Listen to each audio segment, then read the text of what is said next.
नमस्कार विद्यार्थियों, हम अपने दैनिक जीवन में विभिन्न प्रकार के पदार्थों का उपयोग करते हैं। इनमें से कुछ पदार्थों का स्वाद खट्टा होता है तो कुछ का कड़वा, कुछ का मीठा होता है तो कुछ का नमकीन।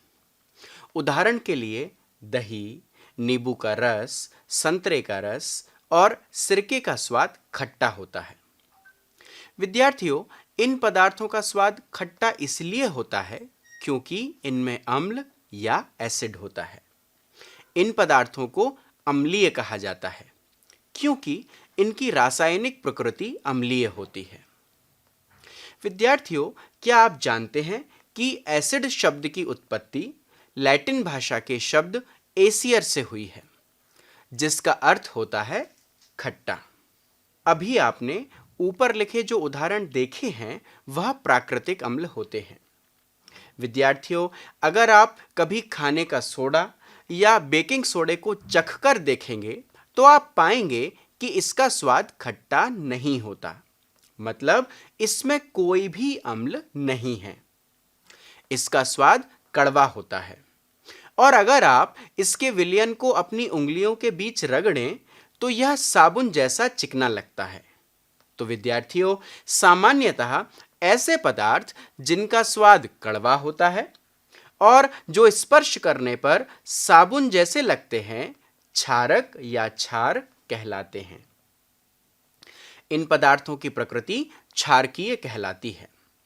लेकिन विद्यार्थियों, आपको एक बात ध्यान रखनी है कि आपको कोई भी पदार्थ तब तक छूना या चखना नहीं है जब तक कि आपको ऐसा करने को कहा ना जाए। विद्यार्थियों, अम्ल और क्षार के गुण और परिभाषा तो हमने जान ली, लेकिन एक प्रश्न उठता है कि अगर हम किसी पदार्थ को चख नहीं सकते तो यह कैसे पता करेंगे कि वह अम्ल है या क्षार? विद्यार्थियों, यह पता लगाने के लिए कुछ विशेष प्रकार के पदार्थों का उपयोग किया जाता है, जिन्हें हम सूचक कहते हैं। इन सूचकों को जब अम्लीय या क्षारीय पदार्थ से युक्त विलयन में मिलाया जाता है तो इनका रंग बदल जाता है, जिसके आधार पर हम पता कर सकते हैं कि दिया गया पदार्थ अम्ल है या क्षार। कुछ प्राकृतिक रूप से पाए जाने वाले सूचक हैं हल्दी, गुड़हल की पत्तियां, लिटमस आदि। आइए इनके बारे में विस्तार से समझते हैं। सबसे पहले हम बात करते हैं लिटमस के बारे में। विद्यार्थियों, लिटमस सामान्य रूप से प्रयोग किया जाने वाला प्राकृतिक सूचक है, जिसे लाइकेन के पौधों से निकाला जाता है। आसुत जल में इसका रंग मौव या नील शोण होता है। जब इसे अम्लीय विलयन में मिलाते हैं तो यह लाल हो जाता है और क्षारीय विलयन में मिलाने पर नीला। लिटमस विलयन और कागज की पट्टियां दोनों रूप में उपलब्ध होता है। कागज की इन पट्टियों को लिटमस पेपर या लिटमस पत्र कहते हैं। सामान्यतः यह लाल या नीले रंग के लिटमस पत्र के रूप में उपलब्ध होता है। विद्यार्थियों, एक सारणी के माध्यम से हम यह जानेंगे कि विभिन्न अम्ल और क्षार कौन से पदार्थ में पाए जाते हैं।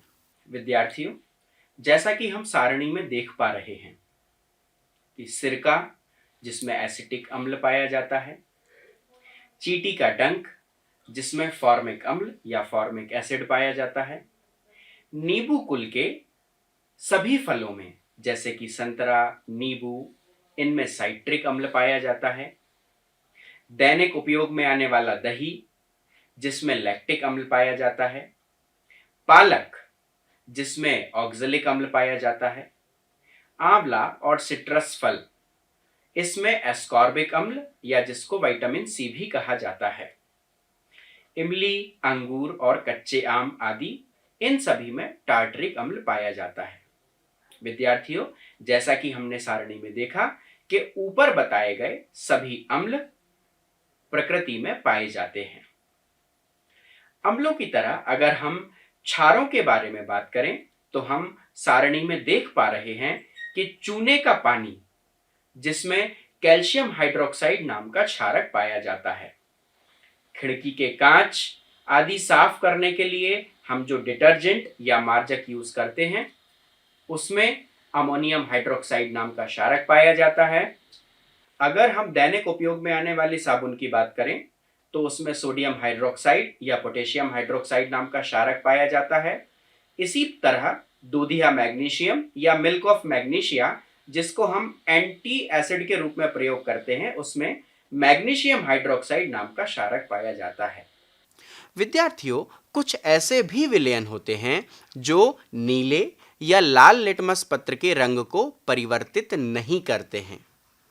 इन्हें उदासीन विलयन कहा जाता है। ऐसे पदार्थ न तो अम्लीय होते हैं और ना ही क्षारीय। विद्यार्थियों, अब हम बात करते हैं अपने अगले सूचक के बारे में, जो है हल्दी। विद्यार्थियों, 1 चम्मच हल्दी पाउडर लीजिए। इसमें थोड़ा पानी मिलाकर इसका पेस्ट बनाइए। अब ब्लॉटिंग पेपर या फिल्टर पेपर पर हल्दी का पेस्ट लगाकर हल्दी पत्र बना लीजिए। इसे सुखा लीजिए। अब हल्दी पत्र की पतली पतली पत्तियां काट लीजिए। अब इस हल्दी पत्र से आप अम्लीय और क्षारीय पदार्थों के बारे में पता लगा सकते हैं। इसी प्रकार सूचक के रूप में गुड़हल का प्रयोग करने के लिए गुड़हल के पुष्प की कुछ पंखुड़ियां एकत्रित कीजिए और उन्हें किसी बीकर में रख दीजिए। इसमें थोड़ा गर्म जल मिलाइए। मिश्रण को कुछ समय तक रखिए जब तक जल रंगीन ना हो जाए। अब हम इस रंगीन जल को सूचक के रूप में उपयोग कर सकते हैं। विद्यार्थियों, अब हम अम्ल और क्षार से जुड़ी कुछ गतिविधियों को हमारे विषय विशेषज्ञ के माध्यम से समझने का प्रयास करते हैं।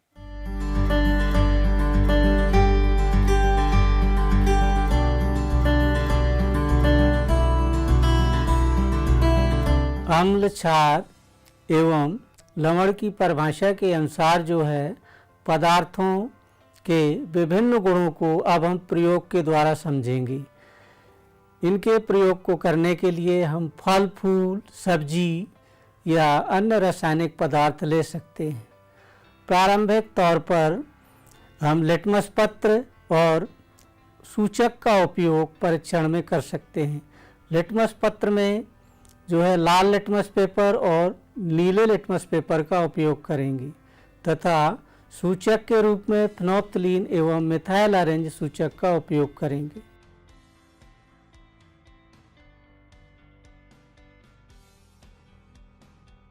विभिन्न पदार्थों का पहले हम विलयन बनाएंगे, जैसे फल, फूल, सब्जी एवं रासायनिक पदार्थ। इसके बाद जो है उन्हें निश्चित क्रम में व्यवस्थित करेंगे। व्यवस्थित करने के पश्चात जो है तो उनका परीक्षण लिटमस पत्र एवं सूचक की सहायता से करेंगे। जैसा कि हम जानते हैं अम्ल जो है नीले लिटमस पेपर को लाल कर देते हैं तथा क्षार लाल लिटमस पेपर को नीले कर देते हैं। पहले हम ये दूध है, देखिए इसमें दूध लिखा हुआ है बीकर में, ठीक है। इस बीकर से सैंपल को जो है ग्लास वॉच में डालेंगे और नीला लिटमस पेपर पत्र रखेंगे। तो दूध के साथ नीले लिटमस पेपर की क्या क्रिया होती है, कलर में क्या परिवर्तन होता है, आप देख सकते हैं। यह हल्के लाल रंग में परिवर्तित हो गया है। दूध जो है अम्लीय प्रकृति का है, लाल रंग में परिवर्तित कर रहा है। जैसा कि इस बीकर में लिखा हुआ है टमाटर, ये टमाटर रखा हुआ है। इस सैंपल नमूने को ग्लास वॉच में रखेंगे और नीले लिटमस पेपर को टमाटर के रस के संपर्क में लाएंगे और देखेंगे। ये देखिए इसमें क्लियर है, ये नीला लिटमस पेपर जो है लाल रंग में क्लियरली परिवर्तित हो रहा है। स्पष्ट रूप से जो है नीला लिटमस पेपर लाल रंग में परिवर्तित हो गया। इसका मतलब ये है टमाटर का जूस जो है इसकी प्रकृति अम्लीय होती है और टमाटर के जूस या रस में जो है ऑक्जेलिक अम्ल पाया जाता है। ये है साबुन।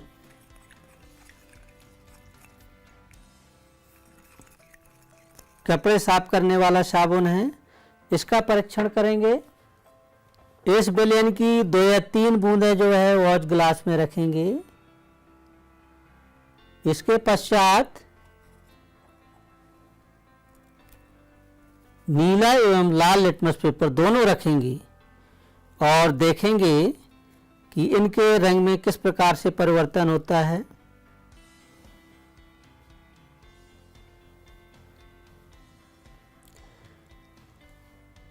इसमें जो है हल्का परिवर्तन हो रहा है, टर्निंग आ रही है, लेकिन कुछ जो है धीमे धीमे गति से आ रही है। धीमे गति से परिवर्तन हो रहा है। इसमें ये रेड लिटमस पेपर जो है नीले रंग में परिवर्तित हो रहा है। ये है, देखिए इधर, ये है। नीले रंग का लिटमस पेपर में कोई परिवर्तन नहीं हो रहा है, लेकिन लाल रंग का लिटमस पेपर नीले रंग में परिवर्तित हो रहा है, धीरे धीरे हो रहा है। तो इसका मतलब ये है कि जो साबुन है, डिटर्जेंट है, इनकी प्रकृति जो है क्षारीय होती है। विद्यार्थियों, अब हम जानते हैं उदासीनीकरण के बारे में। हमने अम्ल और क्षार के बारे में पढ़ा, लेकिन आपने कभी सोचा अगर हम अम्ल और क्षार की आपस में अभिक्रिया कराएंगे तो क्या होगा? आइए जानते हैं। जब किसी अम्लीय विलयन में क्षारीय विलयन उचित मात्रा में मिलाया जाता है तो दोनों विलयन एक दूसरे के प्रभाव को उदासीन कर देते हैं। इस क्रिया को उदासीनीकरण कहा जाता है। अर्थात हम यह कह सकते हैं कि जब किसी अम्ल और क्षारक के विलयन को उचित मात्रा में मिलाया जाता है तो विलयन की प्रकृति ना तो अम्लीय रहती है और न ही क्षारीय। दोनों की ही प्रकृति लुप्त हो जाती है। उदासीनीकरण अभिक्रिया द्वारा जो नया पदार्थ निर्मित होता है उसे लवण या सॉल्ट कहते हैं। लवण अम्लीय, क्षारीय या उदासीन किसी भी प्रकृति का हो सकता है। विद्यार्थियों, उदासीनीकरण की अभिक्रिया में ऊष्मा निकलती है जिससे मिश्रण का ताप बढ़ जाता है। इस प्रक्रम में लवण और जल निर्मित होते हैं। जैसा कि आप दिए गए अभिक्रिया में देख सकते हैं कि जब हम अम्ल और क्षार की अभिक्रिया कराते हैं तो हमें लवण और जल के साथ ऊष्मा प्राप्त होती है। इसे एक उदाहरण के द्वारा यहाँ समझाया गया है। विद्यार्थियों, हम दैनिक जीवन में भी उदासीनीकरण को कुछ उदाहरणों से समझ सकते हैं। जैसे पहला है अपाचन।